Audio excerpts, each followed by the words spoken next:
एक पल दूर न रहत रही, साथ न छूटी कहत रही।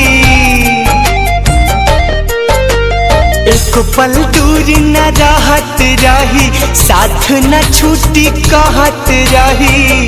और तने बात भगवान कहाँ चली गई हमर जान।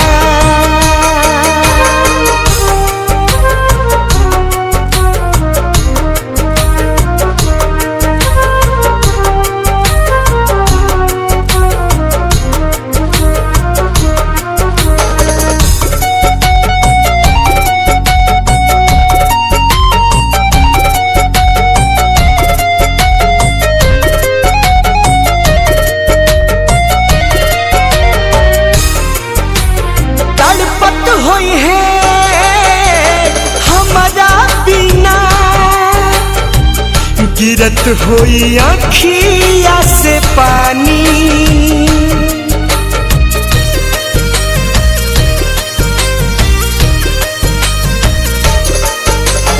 जाने कवना हाल में होई है। यह सोची बढ़े परेशानी,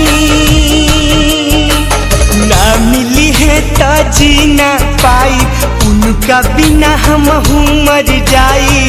सारा जग लागेला वीरान, कहाँ चली गई हमर जान।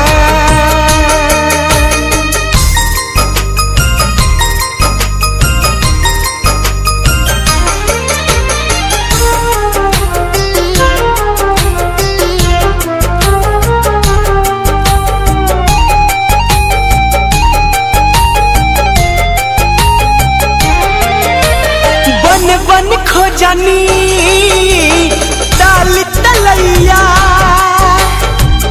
कतही नयली नजरिया।